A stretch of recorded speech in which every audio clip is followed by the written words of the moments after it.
ക്രിസ്തുവിൽ പ്രിയരെ, വചനയാത്രയിലേക്ക് സ്വാഗതം. ഇന്നത്തെ വിചിന്തന വിഷയം വിശുദ്ധ ലൂക്കായുടെ സുവിശേഷം 18-ാം അധ്യായം 9 മുതൽ 14 വരെയുള്ള ഫരിസേയൻ്റെയും ചുങ്കക്കാരൻ്റെയും ഉപമയാണ്. ഈ തപസ് കാലത്ത് തിരുവചനത്തിലൂടെ അഹങ്കാരവും ആത്മപ്രശംസയും നിയന്ത്രിച്ച് ദൈവകൃപ കൂടുതൽ നേടാൻ ദൈവം നമ്മെ ക്ഷണിക്കുന്നു. വിശുദ്ധ യാക്കോബിൻ്റെ ലേഖനം 4-ാം അധ്യായം 6-7 വചനത്തിൽ ഇപ്രകാരം പറഞ്ഞിരിക്കുന്നു: ഇങ്ങനെ എഴുതപ്പെട്ടിരിക്കുന്നു, ദൈവം അഹങ്കാരികളെ എതിർക്കുകയും എളിമയുള്ളവർക്ക് കൃപ കൊടുക്കുകയും ചെയ്യുന്നു. ആകയാൽ ദൈവത്തിന് വിധേയരായിരിക്കുവിൻ. സുഭാഷിതങ്ങളുടെ പുസ്തകം 16-ാം അധ്യായത്തിൽ 25 പറഞ്ഞിരിക്കുന്നു, അഹങ്കാരിയുടെ ഭവനം കർത്താവ് നിലം പരിശാക്കുന്നു.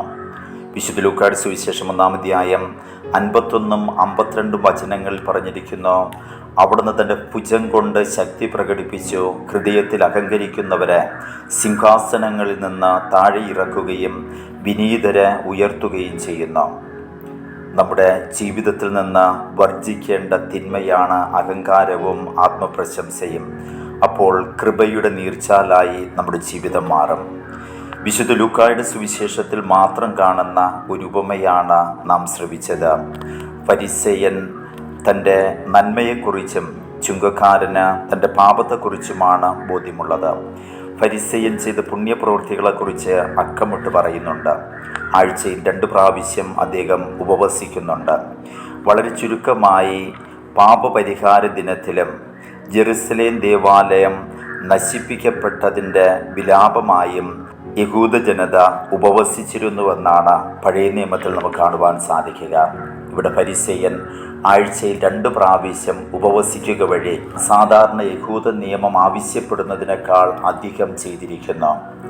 ദശാംശത്തിൻ്റെ കാര്യത്തിലും ഈ ഫരിസേയൻ സാധാരണ യഹൂദരെ അതിശയിപ്പിക്കുന്ന രീതിയാണ് അവലംബിച്ചിരിക്കുന്നത്. തനിക്ക് കിട്ടുന്ന എല്ലാറ്റിൻ്റെയും ദശാംശം കൊടുക്കുന്നു. ഒരു സാധാരണ യഹൂദൻ തൻ്റെ വരുമാനത്തിൻ്റെ ദശാംശമാണ് കൊടുക്കേണ്ടത്.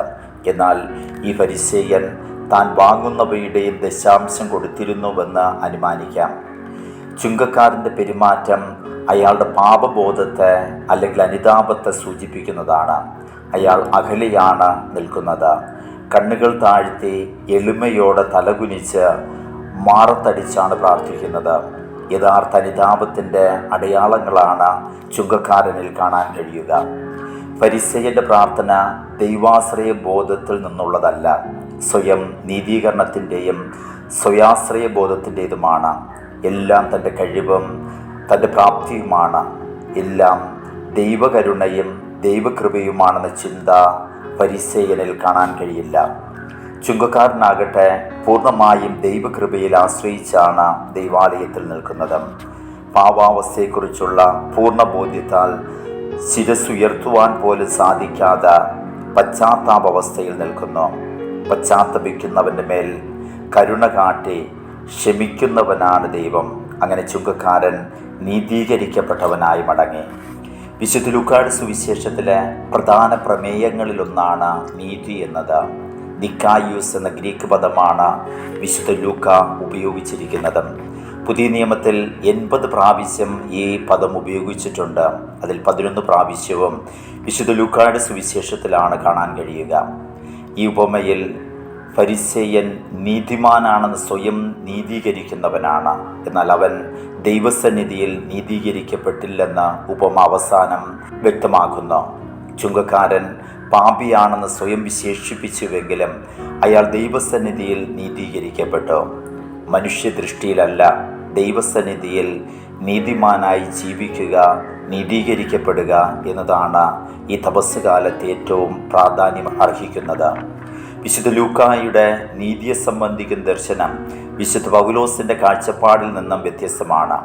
വിശുദ്ധ പൗലോസ് വിശ്വാസത്തോടും നിയമത്തോടും യേശുവിൻ്റെ കുരിശിനോടും ചേർന്നാണ് നീതീകരണം കാണുന്നത്.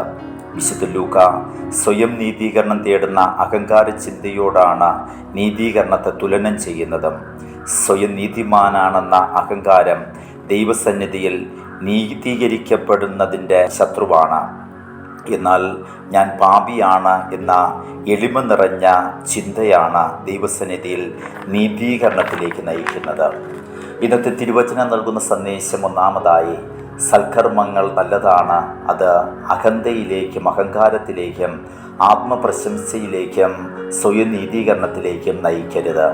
രണ്ടാമതായി, പാപമോചനം ദൈവം നൽകുന്ന സൗജന്യദാനമാണ്.